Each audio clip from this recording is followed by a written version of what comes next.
My loves, good afternoon and welcome to Maverick Baking and welcome to another video in which we focus all of our undivided attention on chocolate, as it should be 24/7 in my opinion. Today I want to talk about something that I have been promising you all I would talk about for a very long time, and I've just really never gotten round to it, mostly because I planned to have all of the bars in the video at the same time and then realised that would be quite difficult because they're from all over the planet. So in terms of both expense and temperature and logistics, it's just not very smart. But today I want to talk to you about my favourite, my most beloved, my most desired at all times chocolate bars, chocolate brands, chocolate experiences that I've had to date. If you are new to the channel, my name is Kelly, and while I am by no means any expert, I have been eating and loving chocolate my entire life, and for the past few years on this very channel and on my blog maverickbaking.com I have been baking with chocolate, making lots of lovely chocolatey recipes and conducting these kind of chocolate reviews from anything from the cheapest of the cheap to the most fancy and luxurious. Well, not the most fancy and luxurious, because there's a certain price point where cents begins to exit the picture, but you know, you get the idea. And today I want to run you through what personally, as a non-expert with very biased opinions, I believe to be the best, from the basic and the mainstream to the craft chocolate market to the luxury chocolate market. Let's get into it. As always, there will be kind of chapter markers dividing everything up, so if your budget's a bit on the low side, of mine is at the moment, then you know, you can keep to the sort of basic mainstream stuff. But if you're feeling like treating yourself, or you really like to try the good stuff when it comes to chocolate, you can skip right ahead. Starting with our mainstream chocolate bars. Now, by this, I don't mean that any of these aren't good, you know, by calling something the basics or basic. I just mean just that. Not boring, not plain, just the kind of bare minimum when it comes to what is available in terms of affordability and accessibility in the chocolate market.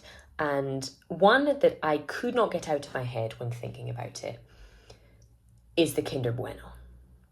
I couldn't make a video without that in there. This is what I mean by mainstream. I mean the mainest of streams. I'm sure most of you, especially if you are in Europe, if you've ever visited Europe, if you're watching from somewhere in Europe, I'm sure you'll be well acquainted. Kinder is an unavoidably enormous brand all across the continent, as far as I'm aware. And some of their products are garbage. It's unavoidable. I can hear the pitchforks and torches from the Italians nearby marching towards me, but I can't help but say that. However, there are some things they have created that are iconic beyond belief. Of course, the Kinder Surprise Egg being one of them, but in terms of the absolute joy of eating something, I cannot talk about my favourite chocolates without talking about the Kinder Bueno. It's, for those unacquainted, 2 individually wrapped wafer fingers filled with a chocolate hazelnut cream and then dipped in either white milk or dark chocolate. The milk and the dark are good. The white chocolate's kind of another thing altogether. It's still good, but it's more like a happy hippo type thing. It's not the same. And it's just perfect. It's perfect. As mainstream chocolate snacks go, it's perfect. Some people might even call it a biscuit. Some people might take offense at this being on a chocolate bar list along with some of the others, but it's on there, okay? It's so accessible, it's so affordable. It has, in my opinion, just one of the best balances of textures in any kind of treat available. You have the smooth, you have the creamy, the melty, the crunchy, the sweet, the crispy, everything all in one. It's sweet, but it's also creamy enough to balance the sweet, and I just really like chocolate and hazelnut together, to be honest. But moving on to something that is a little bit more niche, not where I am at the moment, but a little more niche in general, I want to talk about Novi. Now, Novi is something I had never heard of when living in the UK, but is everywhere here in Italy, as far as I've seen anyway, or at least everywhere in the kind of north to central area of Italy. Novi is an Italian brand. They make spreads, they make bars, they make truffles and things like that. Has to be said, much like Kinder, they have some products that are really worth missing out on. However, the things they do well, they do very well, especially for being as accessible and affordable as it is. I have never seen it sold out with Italy. I imagine there are places you could buy to import, but when I am here and I want a reliable, affordable milk chocolate, I'm buying Novi. without a doubt. I'll take it before Milka, I'll take it before Kinder, I'll take it before Lindt, I'll take it before lots of other kind of supermarket chocolate brands, without a doubt. It's not that there's anything particularly special about this brand, it's just that the things they do well, they do really well in terms of ingredients and in terms of flavour. In terms of ethics, sustainability, we can leave that aside, but we're in the mainstream part, so that's going to be hard to deal with anyway. But it's their kind of classic milk bar or the milk intense bar. It's just a really well-balanced milk chocolate. It's not too sweet. It's not too creamy. It's good in baking. It's good for eating. It's good out of the fridge. It's good out of the cupboard. Compared to what I would kind of describe as British chocolate bars always being too much of one thing. For example, I find the Cadbury Dairy Milk too sweet and too chalky these days. I find the Galaxy too sweet, and even though it's very smooth and it's famous for being smooth, it's smooth because it's oily. If you look at the ingredients on a Galaxy bar, it's smooth because there's vegetable oil in there. You know, in the same way that a mouthful of butter would be smooth doesn't make it right, you know. Novi is just really, really reliable and well balanced and good in those senses. Also, their chocolate hazelnut spread is better than Nutella, and I will fight you to the death on that opinion. Moving swiftly on to something that for some people would still be considered accessible and affordable in the grand scheme of things, but obviously is a bit less accessible and a bit less affordable than the ones we've had previously. But I need to talk about Hotel Chocolat. Now, this kind of went from being something a bit niche to something very, very high street in the UK, and it's not something that I'm mad about. I'm an unashamed Hotel Chocolat fangirl. They do some things so well that I've yet to see kind of good competition on it, to be honest, especially for how widely available they are. Now, that said, as with all of the kind of mainstream things, they have some product that are They have some products that don't hit. They don't even touch the mark they're trying to hit, or they're too expensive for what they are, or it's too focused on packaging and too much on trying to be a gift, or too much on trying to be something. The marketing's a bit overboard, and therefore the price is a bit overboard for what you get. However, some of the things they do well, for example, thinking mostly about the salted caramel milk chocolate they have and the super milk chocolate that they have. Let's talk about it. The salted caramel milk chocolate is not milk chocolate with a salted caramel filling. That's very rarely done well anyway. It's also not a milk chocolate bar with pieces of salted caramel in there. Also something difficult to do well. This is milk chocolate with salted caramel in it, blended into the actual chocolate, and it is divine. Of course it's sweet. Of course it's rich, and you don't want to eat so much of it, but the Easter kind of chocolate shapes they do with the salted caramel chocolate, or the little puddles, the bars they make with it, it's sweet enough, it's salty enough, it's creamy enough, but it's still milk chocolate. It doesn't just taste like caramel, but you also taste the caramel enough. It's just good. When you want milk chocolate, when you want sweet and creamy, you're there. Similarly, their super milk chocolate is a kind of chocolate that was kind of designed to be vegan, to be dairy free, without tasting like it's vegan and dairy free. Most dark chocolates are vegan and dairy free and evermore lactose free by nature because they don't contain any milk or milk powder. However, the super milk was designed to kind of maintain the creaminess and the almost dessert-like nature of milk chocolate without it feeling like a dark chocolate. And they've done it perfectly. They also have one that was similar called like nut milk chocolate, and I can't remember exactly what they use. I believe it's a hazelnut paste that they use to kind of replace that creaminess, but it's so good in those little baton things, in the bars. It's good stuff, and you can get it on just about every high street in the UK these days, also online. I'm a fan. I'm always a fan. Moving on from our mainstream chocolate, let's get into what's kind of known as the craft chocolate market.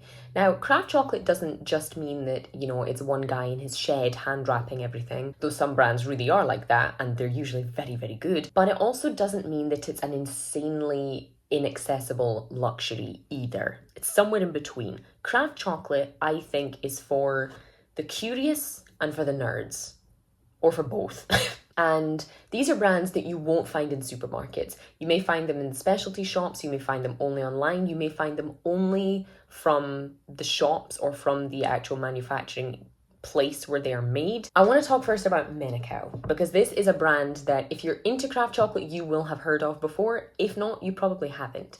They're based in Madagascar, and while Madagascar is usually known for a very, similar super famous ingredient being vanilla, Madagascan chocolate is one that isn't super well known, but should be because it's fabulous. They're a brand making ethical and sustainable bean-to-bar craft chocolate in Madagascar with Madagascan ingredients. The one thing I would say, just to introduce you to what Manukau chocolate is like, biting into one of their bars was one of my first, I didn't know chocolate could taste like this moments. Maybe you guys have had that, maybe you don't really know what I'm talking about. Maybe I'm overreacting, all of those things are likely. Their Madagascan vanilla milk chocolate bar is stunning. Like the literal definition of stunning and amazing, as in the shocking part too. It's gorgeous. To the point that, it's one of those foods that so few of us get to really enjoy in terms of waking up your whole mouth as you eat it. It's not too sweet. It's insanely creamy and smooth, and you taste everything about the cocoa, which is so rare in a milk chocolate, especially when there's vanilla added, but they're doing it. Whatever it is, they're doing it. It's insane. It's one of my favorite. If I could have like a death row chocolate bar feast, it would be absolutely high on my list. It is gorgeous. Similarly, their baking chocolate, or the chocolate you can buy in like callets for using in the kitchen, are also gorgeous, whether it's milk or dark. Quantity does not become a problem with quality, and the way it will transform your baking if you're willing to splash out in the price is genuinely mad. Similarly, though on a completely different side of the planet, completely different culture, completely different marketing, everything, I can't make a chocolate video without talking about Om Nom. I struggle to not talk about Om Nom almost every day of the week. Om Nom are based in Iceland, and they kind of blew up into being more famous and being more popular both in and out with the craft chocolate market thanks to a series on Netflix starring Zac Efron. I can't remember exactly the name of the series, but it's still there. In which he visited their factory in Reykjavik in Iceland. And these guys deserve every drop of success and recognition that they get, because their brand, not even just their chocolate, their brand, their everything is so spot on. It's crazy. It's bean to bar chocolate, it's craft chocolate, it's fairly small scale, bigger than some other craft chocolate companies because of their kind of global reach. However, it's still very much sustainable and ethical in their practices from where they get the chocolate from. You can read all about where they get the chocolate from, how they treat it, how they process it, what they do with it. And you can even visit their factory and their store in Reykjavik in Iceland. And let me just admit that every single bar, even those including flavors that I don't particularly go crazy for, every bar I've tasted from Om Nom has been wow. The creativity with the flavors and with the design, the focus on Icelandic ingredients and culture, the respect that's still given to kind of the core ingredients in terms of making multiple classic milk and dark chocolate bars, as well as adding the accents and the textures and the flavorings. I love Om Nom. Moving on to a similarly kind of fun and creative brand, I must talk about Hogarth. Now, Hogarth I'm admittedly a bit less familiar with than Om Nom or than with Manukau, but no less impressed. Hogarth is a brand based in New Zealand, so again, we're pinging all over the world here. Gorgeous packaging, gorgeous branding, very, very iconic, really creative with flavors.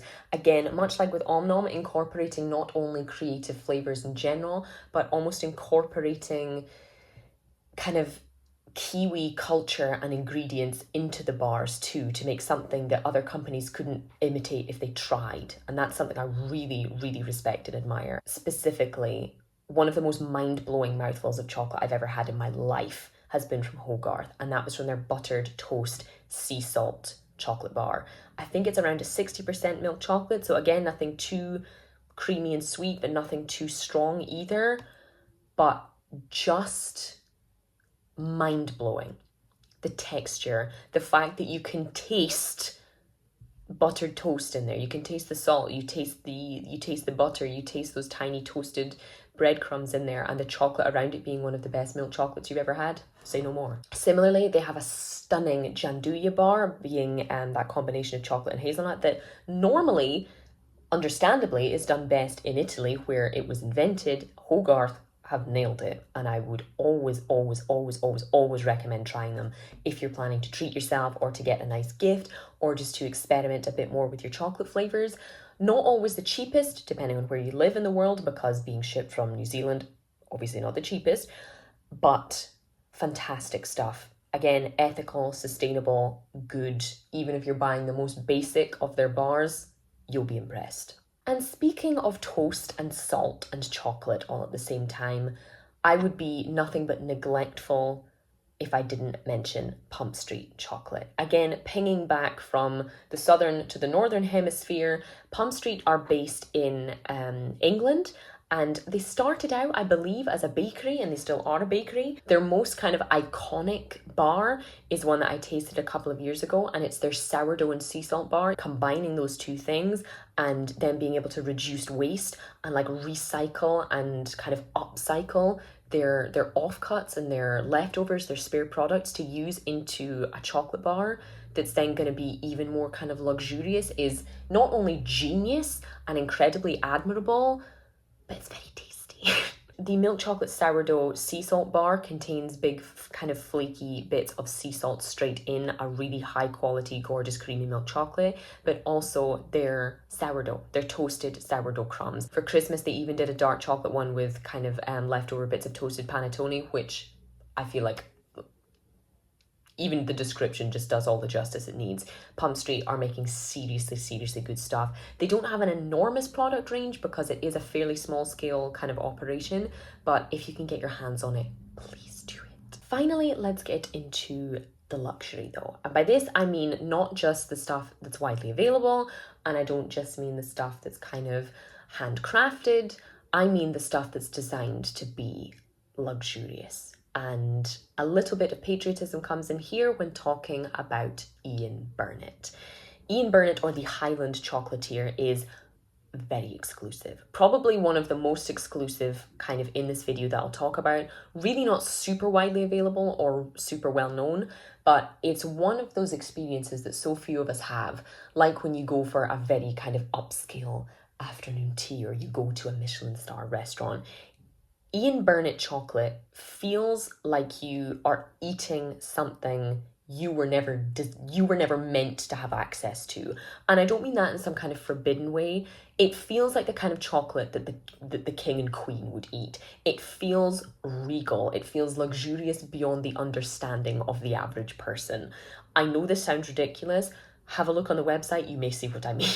I believe it was either for a birthday present or like a graduation present or something like that. My mum got me some Ian Burnett truffles, these super famous award-winning dark chocolate raspberry truffles, and I have never before or since seen anything like it.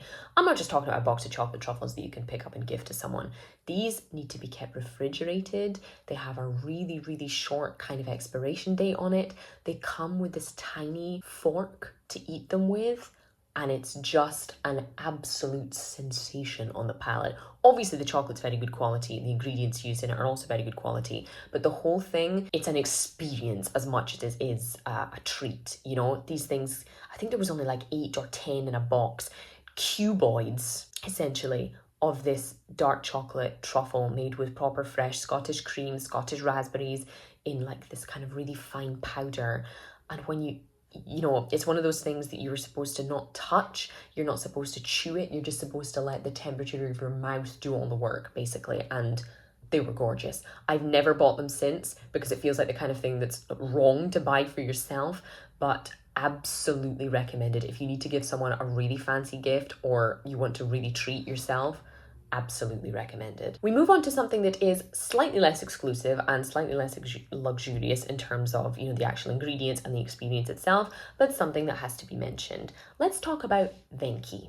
Again, I'm in Italy. Venchi are basically unavoidable. No matter which kind of tourist hotspot city you're in, whether it's Milan, Rome, Florence, Venice, you will find at least one Venchi store. But there's a good reason for that. They do cater to the tourists. They do kind of ramp up the fact that they're more high quality and traditional and luxurious than they are, but they are still quite high quality and luxurious in some aspects. I would kind of describe them as a slightly more luxurious hotel chocolat in that there are things in the store which are just not good.